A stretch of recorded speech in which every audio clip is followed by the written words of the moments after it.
Max Orland, Melbourne Football Club. You're listening to the Coaches Panel. This is Nat Fyfe from the Fremantle Footy Club. Trent Cotchin from the Richmond Footy Club. Scott Pendlebury from the Collingwood Football Club. You're listening to the Coaches Panel. Patrick Cooch from the Carlton Footy Club. It's Rory Sloane here from the Adelaide Crows. This is Tom Mitchell. You're listening to the Coaches Panel. Hey, it's MJ from the Coaches Panel. I hope you're well. Welcome back to another episode of the 50 Most Relevant. For Times in 2023, Tim Taranto was the top scoring player in a number of formats. But for some reason, nobody's talking about him this preseason. The good news is it's all about to change on this episode of the 50 Most Relevant.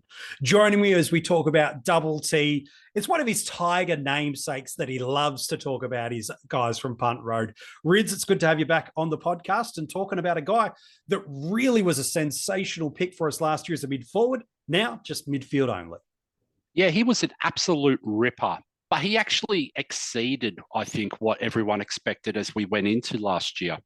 I mean, some of those numbers, especially like up to the bye, he was almost a perma-captain option across the formats at one stage. Especially in AFL Fantasy and DreamTeam, you left the captaincy on him from round one, probably right up through to the buys. You never really considered needing to take that off. If we dive into some of what he did for us last year and what he's priced at heading into 2024, he averaged 106.6 last year in SuperCoach, 13 tons, and a season and career high score of 147 in that format. He's less than $5,000 off $600K. While in AFL Fantasy and DreamTeam, he's priced at over $1 million in both those formats. That's coming off the back of an average of 112.3, 17 tons from his 23 games. You want to talk about conversion of games to hundreds? He's one of, if not the best we got in these formats last year. A season high score of 147 and a career high score of 156.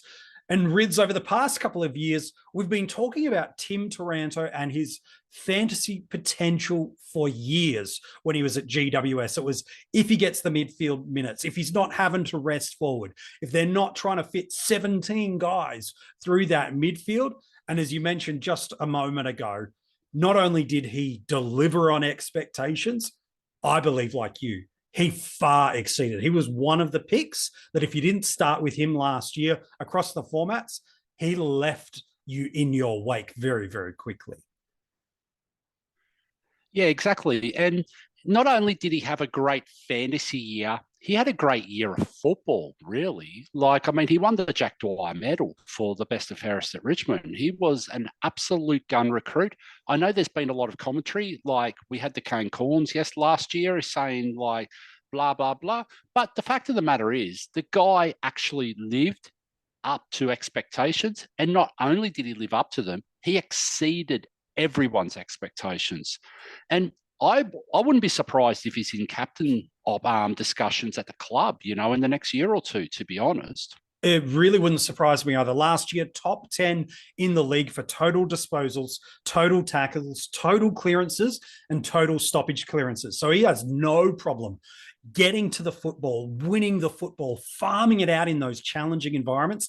And then if he doesn't win it, applying the defensive pressure he needs. And then top 20 in the league for total contested possessions, total center clearances, and total handballs. Even without looking at the fantasy elements, if he's in and around the ball, he's either winning it or preventing the opposition from getting it. But geez, MJ, we've just talked him up as if he's an absolute gun, which he is. Mm-hmm. We got a lot to break down in this episode, mate. 2024, how are you doing with the draw, with the everything, the change of coach? We got a lot of question marks around the place. We should start breaking it down, mate.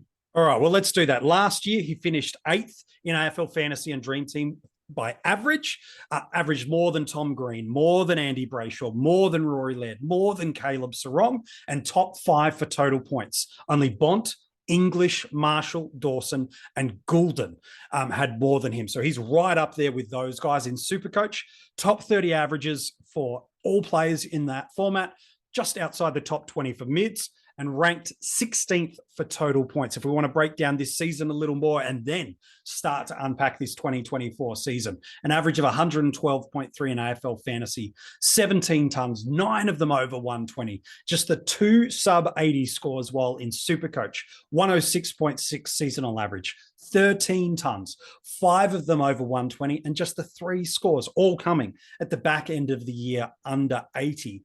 But there was a couple of things that really took place mid-season that I'm keen to unpack, even before we look at what Adam Uze will do for this team, is how you view Tim Taranto coming into 2024 really kind of comes under a couple of core areas, Ritz. Is it the pre-buy number or the post-buy number that you choose to believe about Taranto? Is it the under Damien Hardwick coach time or under the mini coach time?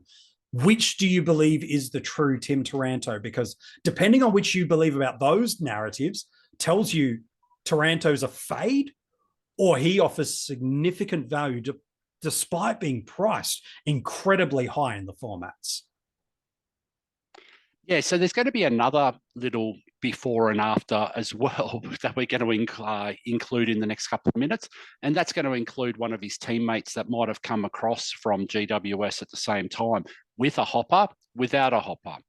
So, and I mean, we could do this all day, yeah? There's a lot of narratives we could be pushing, but the thing is, we don't want to push a narrative on this one.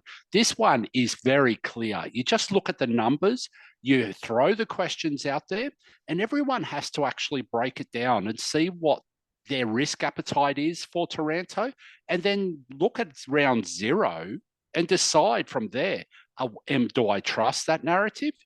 Is he a fade? Because I can tell you now, mate, if he goes 140 in round 0 and you thought he was a fade, that's a very, very tough change of mind, because you've convinced yourself over the past 10 weeks that he is a fade. Now, if you go in there and you go, well, I'm going to keep an open mind, I'm just going to remove the player's name. Yeah. It might be Taranto, it might be whoever else around that mark. Doesn't matter, okay? I'm just going to remove the name. I'm just going to have a player at that price point as an example, for instance.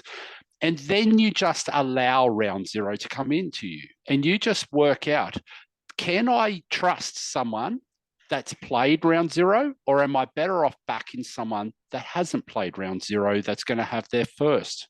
And again, what a challenge, mate, trying to work that one out. Opening round and what we do, there'll be plenty of strategy elements we'll discuss right throughout the preseason. And right towards the end of this episode, I got a big opening round question that, Rids, I want to throw to you that might be against the popular community narrative of how we should approach opening round. So I'm keen to get your thoughts. But pre-buy in AF and DT, Taranto goes 124. Post-buy goes 93. Pre-buy in SuperCoach goes 119. Post-buy goes 87. In wins and losses, he's pretty much negligible across the formats. I wouldn't be too concerned about a win-loss percentage. But there's the under dimmer and then there's the under mini conversation. So he got 2 coaches last year. Under dimmer, he goes at 119.5 in fantasy. He goes at 115 in SuperCoach. Under mini McWalter, a little fade, 106.8 in fantasy, and pretty much a flatline 100 in SuperCoach. But the first 4 games, that gap between dream time at the G, the bye coming at Richmond, and Mini just letting the Tigers play, he goes at 137.75 in AF and DT and 130.5 in SuperCoach. There was a lot that changed at Richmond in that 4-week period, Rids. I know you're a Tigers fan. It was almost like the club found its love of football again, and then post-bye, the mindset changed within the club that maybe we need to change because this could be our future coaching play. And I've only just mentioned his name a minute ago, but Hopper didn't play in any of those games. Okay, so whatever you think that means, that's fine. Make up your own mind, Radio. But the fact that Mini has taken over, it was just a surprise, coaching resignation by Dimmer somewhat. So he's pretty much pulled the pin after the Essendon loss where he deemed that he wasn't actually, he's out of contention for finals. So there's no good to go keep pushing on. So he's sort of thrown it up. So Mini then takes over. And he says, okay, I'll be the caretaker coach. So this is where my fan brain was working. So I removed the fantasy stuff. So Minnie's like, you know what? I can't impact this team with anything new. So I just got to keep going the way it was. So he just played the dimmer style until the bye. And then what happened at the bye was Minnie's probably not even thinking he's a chance to get the job at this stage, MJ, because it's all such a whirlwind at the moment. So what happens is the bye comes around. Richmond then select the coaching panel to go select the new coach. And they go, hey, Mr. Minnie, we want you to come and advertise and apply for this one, okay? So he then goes in and he goes, you know what? My mindset has to change. 2 weeks ago, I wasn't even aware I was ever going to be here. I have no ambition. I've got nothing to gain out of this. Right now, I actually have everything to gain. I could be a head coach of a senior team, if I do well enough over the next period of time. So there's that. We've got a whole heap of other stuff all over the page. So long story short, we got so much variables here. We don't know whether any of them actually matter. If they're real, we don't know. We have no idea yet. But the fact of the matter is Hopper returns after the bye. Straight away, because of that lead up into the bye, everyone's got Taranto as their number one captaincy option moving forward, okay? Hopper returns. He punches out 100 in SuperCoach for the rest of the year. That's in every game, mate. He punches out 3 in Dream Team and SuperCoach, but they're none of the ceilings we've grown accustomed to, Radio. The 130s, the 140s. I mean, you can only have a look at that Port Adelaide game in round 11. 145 in Dream Team AF and 147 in SuperCoach. We don't have those ceilings anymore. They just disappear. Why? It could be anything. It could be a lot of everything. But guess what? We don't know. It's a lot of guesswork to try and work through all of that. So the stats are pretty simple, yeah? The games with Hopper, 1 to 9, he averaged 120. Without Hopper, from 1 to 9, he averaged 111. So there's not much difference there because Dimmer was around. After round 10, though, in Dream Team and Dream Team and AF, he went at 92, with Hopper. But without Hopper, he went at 128.5. Now, that's highly weighted because of that stretch of games that we just talked about pre-bye. It is ridiculous, okay? SuperCoach, it's not as huge, but after round 10 with Hopper, without Hopper, we're talking 85 with Hopper after round 10. We're talking 122 without Hopper. That is significant. We're talking 35 points of difference, mate. It's incredible. Now, I know that we, like everyone knows it. Yeah, it's no secret. Taranto's clangers, the efficiency with his kicking, like it's all been questionable. Yeah, Kane Corns brought it to the table last year. This is not a secret. That's what impacts him in SuperCoach because the guy can find the ball. There's no problems about that. Now, when I broke down the fact of the MCG as well, it didn't really make much difference. But the reason why I looked at that was because of his draw this year, MJ. He goes Suns at Gold Coast. Now, I just want to call this out as well in round 0. It's the game. It's at afternoon time zone of 4:20 p.m. So it's not at that night time that we all worry about where there's slipperier conditions and humidity's all through the roof and everything else, but it is at that cooler part. Maybe the back half of the game, yeah. So it's actually going to really be decisive on round 0. If he has a monster score, we have to open it up because he goes MCG, MCG, MCG, MCG, MCG after Norwood and then the Eagles away. Pretty much he's got 5 of the first, he's got 1, 2, 3, 4, 5, 5 of the first 7 of his games in 2024 at the MCG. Yeah. So that's why I wanted to highlight those breakdowns at the MCG because it's really, really clear that the guy's a gun. He went at 117 for Dream Team and AF at the MCG last year. He goes okay, doesn't he? There's a couple of things I'm keen on you as we move forward, because so much is unknown about Richmond this year. And there's two things Richmond specific I want to get your take on. And then one is coming back to this opening round, because you've been laying this thought work for us a little bit of what happens if opening round he returns that monster. I want to get to that in a moment. But the two unknowns about Richmond are the Adam Uze effect. What is this game style structure? And then the second thing linked to that is, who are the playmakers in and around this midfield mix? The reason I want to bring up Uze is because at his previous team, where he was a senior assistant coach at Melbourne, it's well known within the AFL industry that he was a key driver of the game style and the strategy of how Melbourne went and played. The reason I bring that up is there's arguably some parallels of game style of Tim to a Clayton Oliver. There's enough there. And could Tim play the Clayton Oliver role that we saw happen at Melbourne? Because if he did, the past 3 years, Clayton's gone 108, 112, and 113 in AF and DT. And he's had 3 years of 120 plus in Supercoach, 123, 127, 120. So yes, they're not the same players, but there's enough parallels to be there. Do you see this potentially unfolding for us, Rids? I know it's just a lot of estimation and guesswork until we see and hear more in January, February, and March.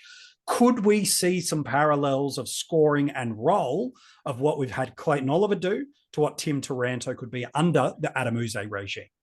So I think it's a very, very interesting discussion point, because if we look at Melbourne and we look at Richmond, pretty much you could argue that Melbourne's contending okay over the last 3 years. Richmond right now, people have pretty much predicted them to be the bottom 4-6 teams of the comp. Sure. So they're not going to have that aspect as well. But I think it's more around personnel. As Melbourne has been in that pocket of contending for a few years now. But really, if you look at Melbourne, it's really Clary or Traka or no one. Because really, Viney's just a contested beast inside. Yeah, he's a gun footballer, but there's no one like that. Look at Richmond, though. We've got Shea Bolton. We've got Dustin Martin. We got Jacob Hopper. We got Dion Prestia. There is potential here that whatever Uze thinks is going to drive and impact Taranto. So there is a world here, MJ, and I just want to quickly throw this out as well. There is a world that Taranto is going to become a forward at some stage if Uze believes that Richmond's better served with that dynamic Shea Bolton in the midfield, because that's a like-for-like swap pretty much. Like if he thinks, you know what, Dusty's getting the ball a lot more. I like his efficiency with his kick-in, his decision-making moving forward, going into 50. And I like Taranto at the end of that. Again, that's very viable. So Ryan Reynolds here for, I guess, my 100th Mint commercial. No, don't. I mean, honestly, when I started this, I thought I only have to do like 4 of these. I mean, it's unlimited premium wireless for $15 a month. How are there still people paying 2 or 3 times that much? I'm sorry, I shouldn't be victim blaming here. Give it a try at mintmobile.com/save. Whenever you're ready. $45 upfront payment equivalent to $15 per month. New customers on first 3-month plan only. Taxes and fees extra. Speed slower above 40 gigabytes. See details. This is, again, what we're talking about here, though. Let's break it down properly and let's just say it's a guess, yeah? We're guessing. We're absolutely making up a discussion here, running on what ifs. None of this is factual, mate. Not one thing. We don't know until it actually becomes actual in hindsight. It is impossible to know where this goes. So that's the element of risk you get if you're going to go a Taranto. That's why I said to you the other week when we did the breakdown on Guthrie. Yes. I said to you, we don't want guys who are unique, who have these question marks around them, because If they don't go well, that means you're the only one impacted or the coaches that have them. It's like you'd rather someone be popular and not go well than be unique and not go well. Okay. So this is going to drive this. So that's why round 0 becomes that really interesting melting pot. It certainly does. He's in 3.4% of AFL fantasy teams right now. Dream Team and SuperCoach have the team pickers. That data is not readily publicly available for us. But talking about unique, I definitely believe he's going to sit in a similar level of low ownership. Let's unpack this opening round before we wrap up the episode. You've mentioned a few times what happens if he goes well. Let's run that thought gauntlet that he comes out with a 120 plus across the format. Because I think the reality is if he goes even a ton or a 105 or a 90 or anything in that territory, people are like, no interest, don't worry. But players that play opening round will have a bye round somewhere in the next 5 to 6 weeks. For Richmond, it's at round 6. So he will be available in round 1, 2, 3, 4, 5, and then he rests, meaning he will get that potential accelerated price movement, both high or low, that is loaded into opening rounds. So let's say he goes, let's pick a score, 130, just across the formats. 2 questions for you. 1, what would that do to your increasing or decreasing desire to pick him? And then the second question underneath that is, can we actually start premiums that have an opening round matchup and a bye in the first 6 weeks of the year? Okay, first things first, let's make it just Taranto for now. If he scores 130 plus, which is a monster score, huge, it decreases my interest in him, in selecting him, only because it will increase others' interest. So I'm moving the risk onto those teams, not my own. Okay, so I won't invest there. I won't even go near him because the same question marks we got right now that we just called out will still exist after round 0. The main problem you got is you're not getting those points. And unfortunately, he's priced at 112 in AF and DT, and you're just not going to get that value that's required. More general discussion around premiums. The only premiums I would consider for round 0 is anyone that I consider has 10 points of value, has 10 points of upside across it. Because at the end of the day, why would you go there anyway? Because you can miss in that one game of football when they have the early bye. So either you have a plan to sideways or through it, but that means you're going to miss someone else that's very important. It's the guys like Walsh, Kitty Coleman, and so on and so forth. And I'm not sure whether they'll appear at some stage or not in the 50, but we'll have those discussions anyway as we move into 2024. Like, they're the ones that I go, you know what? Walsh is 95, priced at 95. I can see him going 105. Yeah, why not? Like, why wouldn't you jump on that one? Taranto at 112, unless I see him going 125 like Dane Swan or a Tom Rockcliffe or Tom Mitchell in years gone by, there's just no benefit because you're just going to lose those points in round 6, mate, and you're likely going to have a rookie fielded to take his spot for those.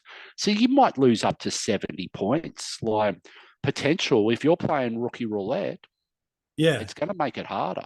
I suppose the flip side people might choose to look at is it's only best 18. That rookie score doesn't count, albeit I'm out of a premium.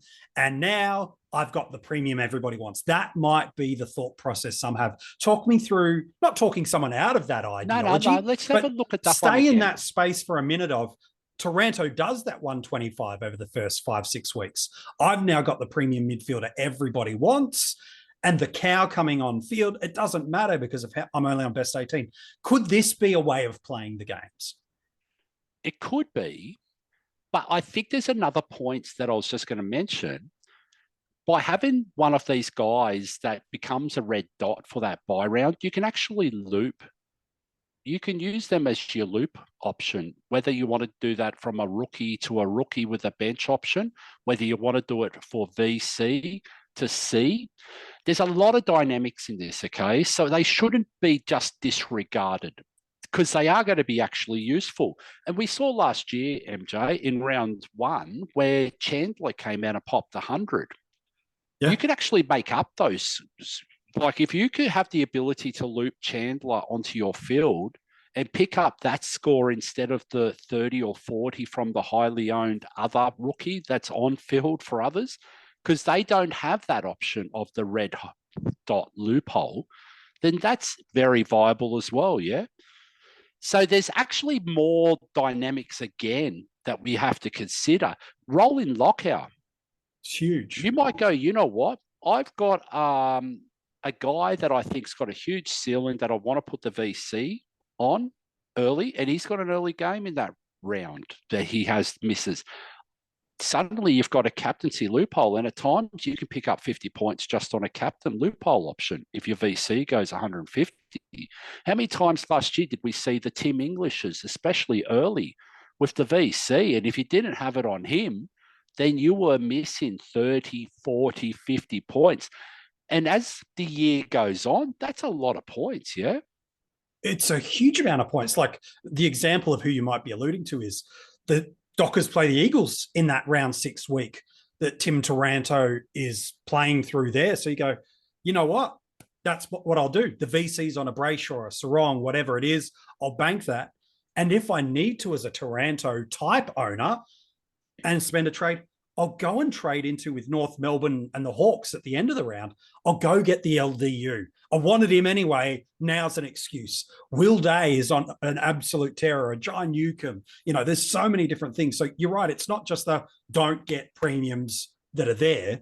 Have the conversation and consideration. So often in the community, we hear a thought process that makes sense, and it absolutely does, to not pick a premium without any upside in these first 6 weeks. However, this is what we need to do because no one's ever done this many multi-buy rounds in clumps at the start of the year. Consider, ponder, see what it could look like, see the avenues that it might make up for us. Because if you find something that nobody else does and others are heading a popular pathway and it doesn't work, all of a sudden you set yourself up for success, Ritz. So I just want to highlight one thing. And now this isn't about Taranto. This is more a general strategy. Strategy now, yes. Sam Walsh right now has been the talk of the town. Do we start him? Don't we start him? You know what no one has actually done at this point in time is considered the matchups for round 2 when he has his bye. The first matchup made is St Kilda playing Collingwood on the Friday night, or the Thursday night at that stage, sorry. Why wouldn't you explore like Dacos? Like St Kilda at times last year had let in monster points for defenders. Why wouldn't you go, you know what? I could actually VC Dacos in a friendlier, like at this point in time, we're going off 2023 data. So Who knows what 2024 is, but this is all hypotheticals, yeah? Why can't I go in and put the VC on Dacos? And guess what? You've got a red dot in Sam Walsh that you can actually put the C on. Like, if he pops, mate, you're not only ahead of the pack because everyone's going to go trade into Walsh the next week, but you're ahead of the pack because you've got a VC option straight away that you're actually happy to take. And again, a lot of, I've been really... bit funny with it, okay? But that's the sort of discussions we actually need to start looking at. Not just, does someone have a buy round? Yes, they do. Oh, okay, no worries. Well, I'm just going to rule them out straight away. Guess what? Sometimes a guy who misses 1 week of a suspension, Tom Green last year, he got suspended last year, missed a week, came back, and then was pretty much the best midfielder for the next, period of time month or so. Yeah.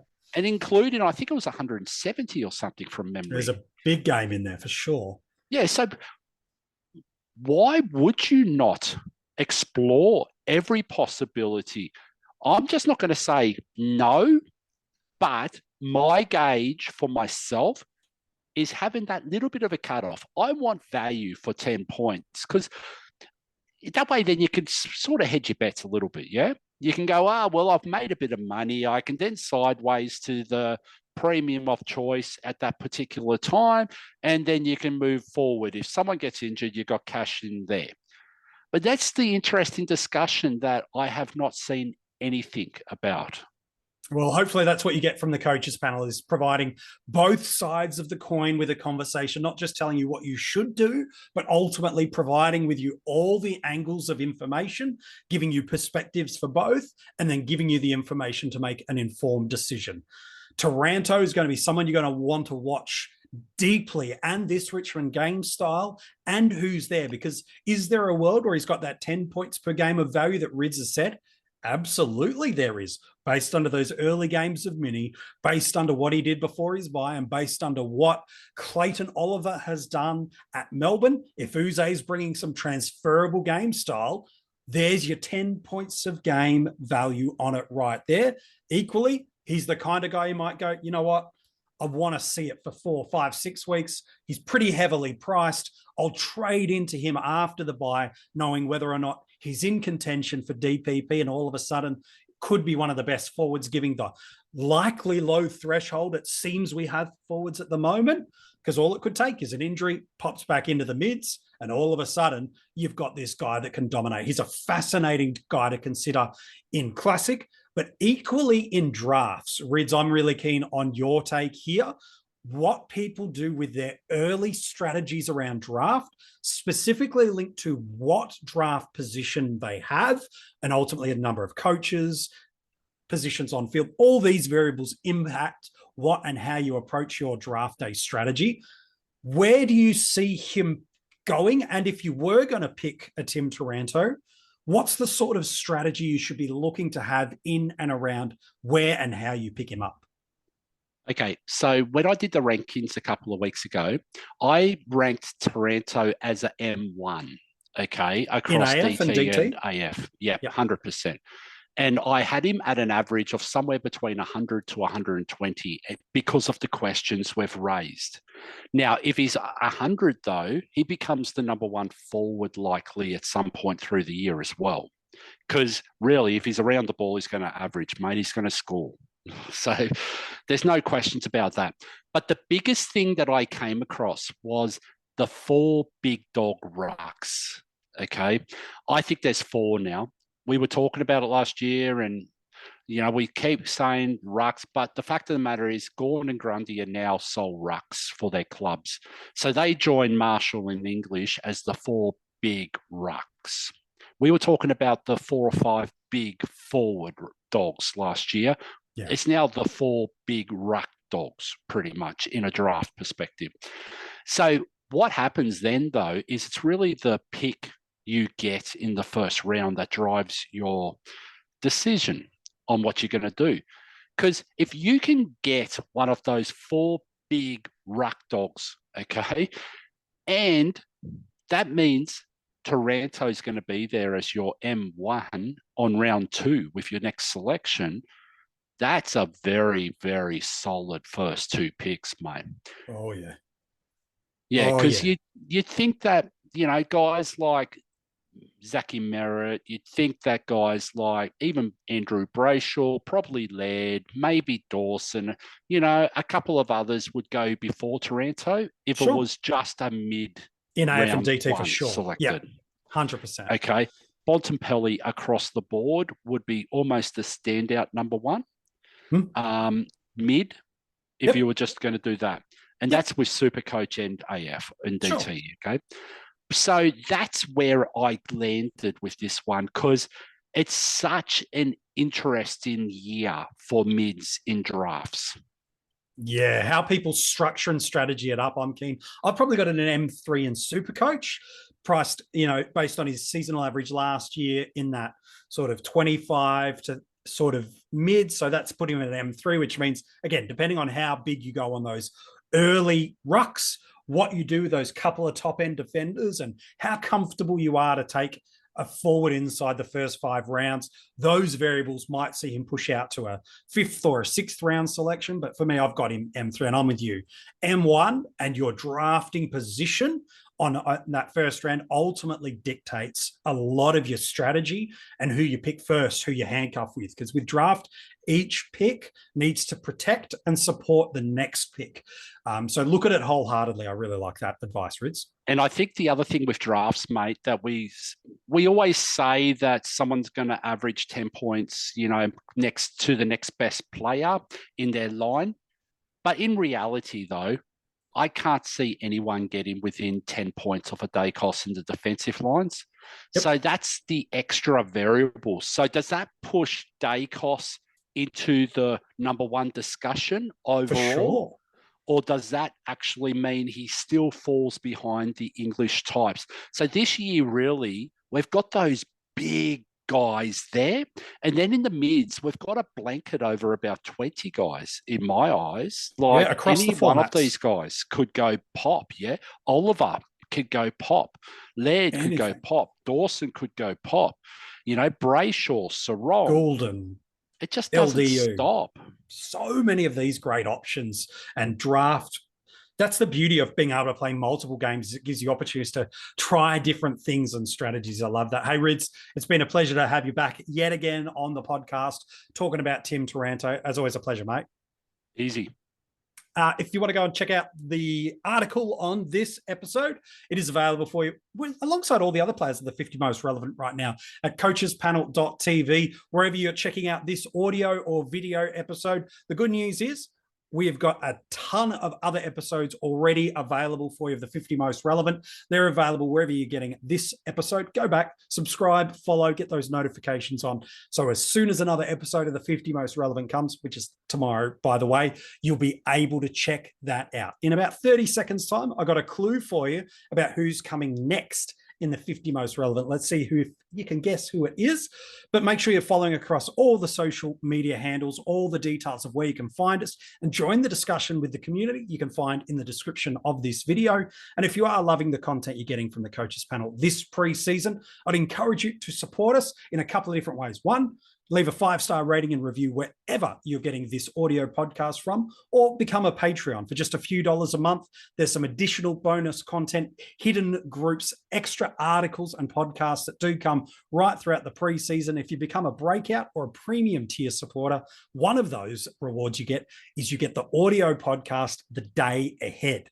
So they already know who the clue's about. They're already there. They're literally the equivalent of an Australian talking to American. They know what's coming hours ahead of you. So if you want to do that, all the details for that also in the description of this episode. All right, who's coming up next for us? Here's your first clue. It's the first defender of the 50 most relevant. We've been heavy on the value mids and heavy on the forwards. Our first defender. Back in 2022, he gave us his career high scores. He's already got a ton for us in AFL Fantasy and Dream Team. He's already posted a score over 130 in SuperCoach. He comes in at significant value for us, and he's shown this guy can score. There's some talk that he might even have a really fantasy-friendly role for us in a team that over the past few years has given us multiple premiums in multiple lines. Who is this value defender that I'm talking about? You will find out tomorrow in the 50 most relevant.